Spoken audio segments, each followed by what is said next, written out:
Buoyed by rainbow-lettered signs, booming beats from a live band, and pleas from teenage activists, hundreds of people rallied at Queen's Park Saturday to make sure Premier Doug Ford heeds their message, "Bring back our modern sex ed curriculum." Organized by high school students, the rally, dubbed March for Our Education, comes just weeks after Ford followed through on a campaign promise to repeal the 2015 sexual education syllabus, long opposed by social conservatives. The progressive conservatives have since faced heated criticism for replacing the curriculum with one from 1998, which predates same-sex marriage, the age of cyberbullying and emoji-fueled sexting.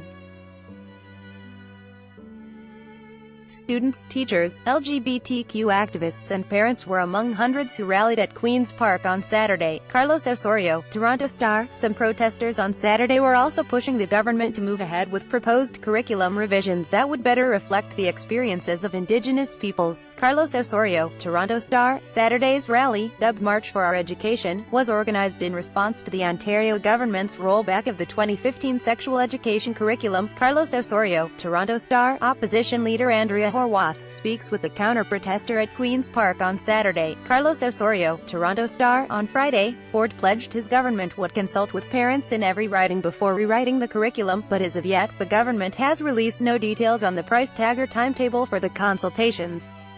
Rain Fisher-Kwan, the 16-year-old co-organizer of March for Our Education, which came together in just 10 days, called sex ed one of the most important issues of my lifetime. "I have been brought up with a 1998 curriculum and I know just how much it is lacking," she told the Star.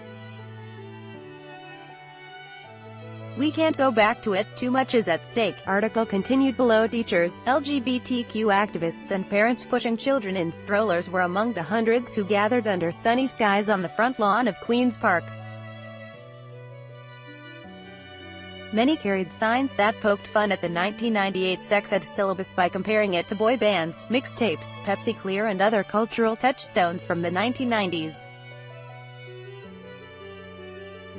Carol Pasternak, a longtime gay activist, was among those in the rally's front row, ready to show solidarity with the teenage organizers.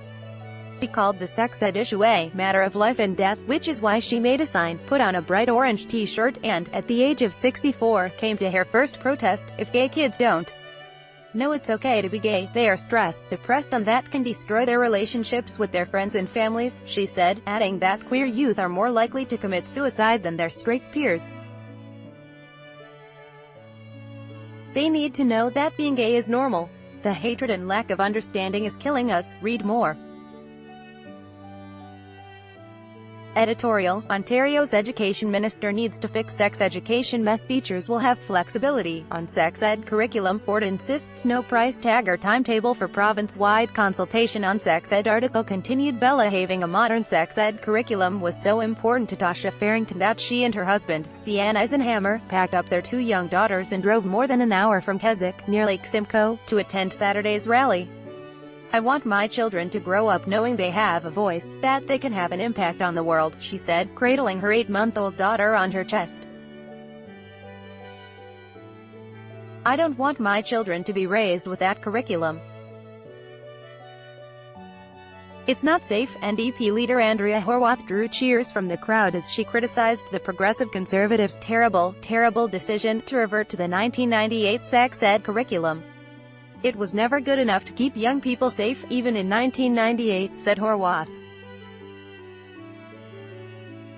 Leader of the official opposition, Andrea Horwath, speaks with the counter-protester at Queen's Park on Saturday. Carlos Osorio, speaking to reporters, Horwath later said she shares concerns with many teachers, who are unsure of what lesson plans they will teach in September, calling the lack of clarity around the sex ed syllabus unacceptable and irresponsible. She also said parents are clamoring to take action against the sex ed changes and that the NDP will continue to pressure Ford to restore the 2015 curriculum, brought in by the previous Liberal government.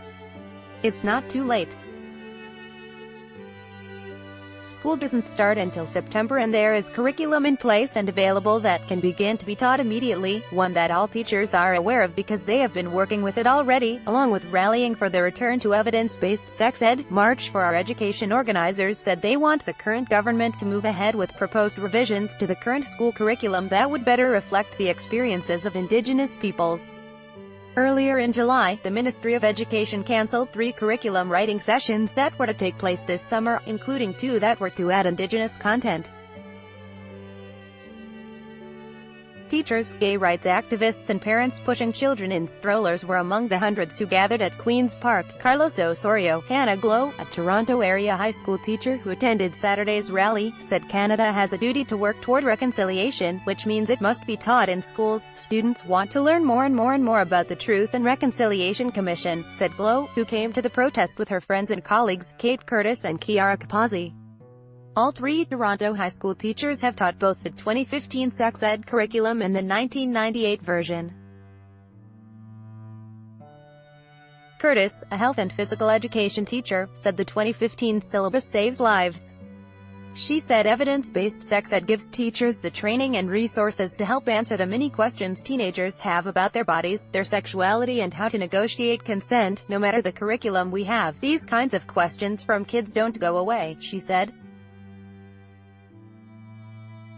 In a country where gay marriage is legal, it's crazy not to have a curriculum that talks to students about their sexuality. Megan Ogilvy is a Toronto-based data enterprise reporter. Follow her on Twitter, @Megan_Ogilvy.